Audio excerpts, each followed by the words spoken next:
Pembentukan Satgas. Nah, Satgasnya itu terdiri dari berbagai institusi, ya, ada dari PPATK, dari Kementerian Keuangan, dari Kepolisian, dari BIN, Kejaksaan, dan yang lain-lain, disertai dengan tim ahli. Tim ahli ini tim independen yang memang karena keahliannya diundang untuk membahas ini. Hadir tim ahli pada hari ini, yang hari ini hadir nih, ada Bapak Yunus Hussein, kemudian Bapak Muhammad Yusuf, ini dua-duanya mantan kepala PPATK. Kemudian ada Pak Trimawan Pradiptyo dari Universitas Gadjah Mada, Ibu Wuri Handayani, kemudian ada Bapak Danang Widoyoko, kemudian ada Bapak Faisal Basri, ada Ibu Mutia Gani Rahman, kemudian ada Mas Ahmad Santosa dan Ibu Ningrum Natasha Sirait. Absen hari ini Pak Gunadi, Pak Topo Santoso, Pak Laudem Syarif yang biasanya rapat-rapat selalu hadir, tapi hari ini absen. Yang lain hadir semua dari tenaga ahli. Saya sampaikan hasilnya sebagai berikut. Hari ini, hari Rabu, tanggal 17 Januari 2024.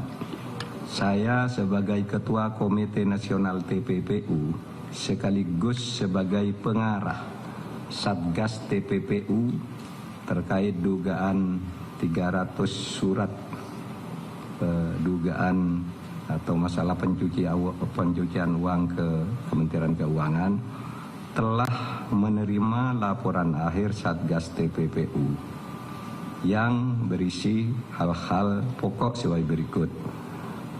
Satgas TPPU dibentuk berdasar hasil keputusan rapat Komite Nasional TPPU 10 April 2023 dan disampaikan dalam rapat dengar pendapat dengan Komisi 3 DPR tanggal 11 April 2023. Masa tugas Satgas TPPU telah berakhir pada 31 Desember 2023 dan dalam kurun waktu 8 bulan.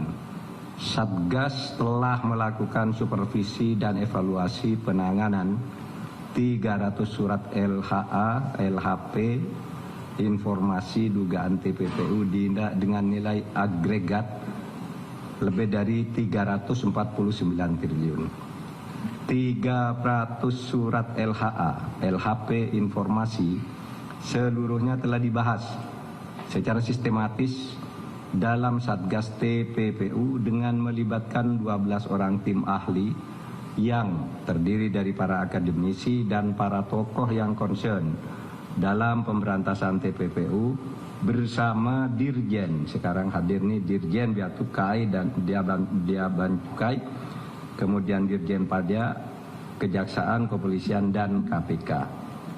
3. Perkembangan yang paling signifikan dari kerja Satgas TPPU adalah penanganan surat LHP nomor SR 205 2020 terkait kasus importasi emas dengan nilai transaksi keuangan mencurigakan sebesar 189 triliun. Sebelum ada Satgas TPPU, kasus ini tidak berjalan.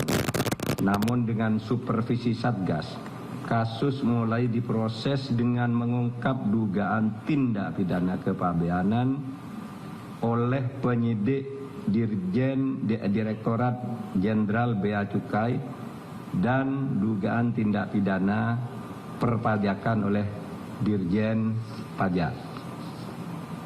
Status kasus kepabeanan importasi emas Grup SB telah naik ke tahap penyidikan.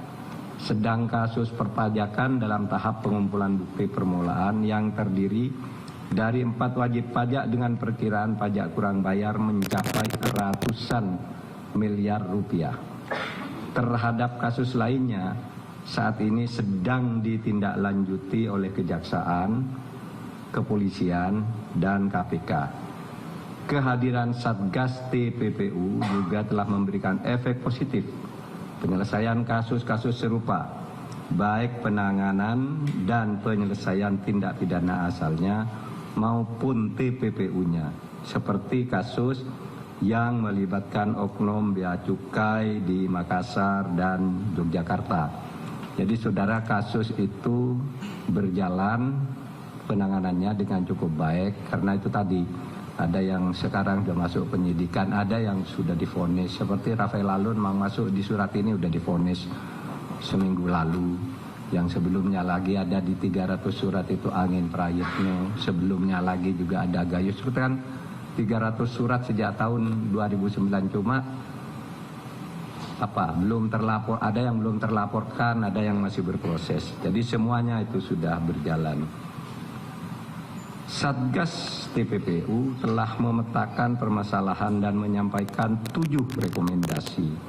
Salah satu rekomendasinya adalah Komite Nasional TPPU agar melakukan supervisi terhadap penanganan kasus importasi emas dengan melibatkan kelompok ahli dan kelompok kerja. Bahkan tadi ada usul yang lebih spesifik, dibentuk kelompok kerja yang terus mengawasi setiap laporan itu, memonitor dikirim tanggal berapa suratnya, sebulan kemudian tuh sampai mana, sebulan kemudian sampai mana, dan seterusnya, agar tidak ada yang terlantar. Saudara, Satgas TPPU ini telah berakhir masa tugasnya, namun mekanisme kerja Satgas TPPU yang terbangun dengan baik selama ini akan dilanjutkan dan menjadi bagian optimalisasi kerja tim pelaksana Komite Nasional TPPU. Selanjutnya, saya selaku Ketua Komite akan menyelenggarakan rapat komite dalam waktu yang tidak terlalu lama untuk membahas masalah ini. Saya mengucapkan terima kasih atas kerja keras seluruh anggota Satgas TPPU, atas dukungan semua pihak, termasuk saudara-saudara para pewarta yang selalu rajin mengikuti dan memberitakan soal ini. Dan sebagai kabar bagusnya saya ulangi, alhamdulillah pada akhir tahun lalu Indonesia sudah masuk menjadi anggota penuh Financial Action Task Force, satu rezim negara-negara anti pencucian uang yang itu sudah diperjuangkan selama 18 tahun. 18 tahun kita berjuang untuk menjadi anggota FATF dan baru berhasil tahun 2023 karena kita terus memacu memburu tindak pidana pencucian uang dan meningkatkan kualitas kerja dan kinerja PPATK. Terima kasih. Kalau ada pertanyaan 1 atau 2 saja, silakan. Pak, saya dari Bisnis Indonesia. Yang ingin saya tanyakan itu kan salah satu yang besar kan importasi emas 1,9 triliun, Pak. Nah, itu dengan ada PP penyidikan cukai yang baru ditekan tahun lalu, yang bisa diganti apa tidak pidana gitu ya. Nah, itu apakah ada opsi gitu nanti untuk grup SB ini justru tidak dipidana, jadinya ganti pasal lipat sesuai dengan PP yang sudah ditekan tahun lalu? Ini sudah keluar penyidikan ya, kan sudah masuk dalam penyidikan gitu ya. Jadi kenapa? Ya, aturannya konon bisa, tapi nanti kita lihat. Yang penting posisinya ada dulu. Posisinya bahwa kasus itu ada dan sudah masuk penyidikan itu dulu. Karena biasa saja ada aturan yang menyimpangi itu, tapi bisa juga diteruskan, tergantung nanti. Seperti kasus Apeng itu kan dulu mau sudah diampuni itu, diberi ini, tapi saya bilang enggak, pidana dulu masuk, sekarang udah masuk gitu. Terserahlah, nanti kita lihat mana baiknya bagi negara ini. Ada lagi, satu lagi. Izin Pak Menko, Pak Kapolda dan Pak Menko. Saya Tami Dewi, Pak Menko dari Times. Ada 3 pertanyaan, izin Pak. Satu aja, banyak banget. Nggak hafal saya nanti. 2 kalau gitu boleh ya Pak Menko ya, nawar boleh ya Pak. Boleh. Yang pertama, apa pertimbangannya Pak Menko tidak memperpanjang masa kinerja Satgas TPPU ini dan menyerahkannya nanti ke Komite Nasional TPPU gitu? Karena kan sebenarnya harapannya di awal pembentukan itu sangat besar ya Pak Menko. Kita mikirnya bakal ada tersangka dengan nilai kerugian keuangan negara sekian ratus triliun gitu. Jadi banyak publik mungkin nanti akan menyangka oh ini anti klimaks gitu Pak Menko. Apa tanggapan Pak Menko terkait hal itu? Kemudian kedua Pak, untuk kepastian, berarti kalau grup SB ini dinaikkan statusnya ke penyidikan, apakah individu yang bersangkutan sudah resmi statusnya menjadi tersangka atau korporasinya yang menjadi tersangka? Terima kasih Pak Menko. Dulu mandatnya Satgas ini kan sampai Desember. Ini di dalam kesimpulan rapat tadi, ini berakhir Desember, tapi saya akan membawa ke rapat Komite Nasional lagi untuk diusulkan perpanjangan. Tetapi kalau tugas pokoknya memetakan berbagai masalah yang 349 bahwa itu memang ada, itu sudah selesai.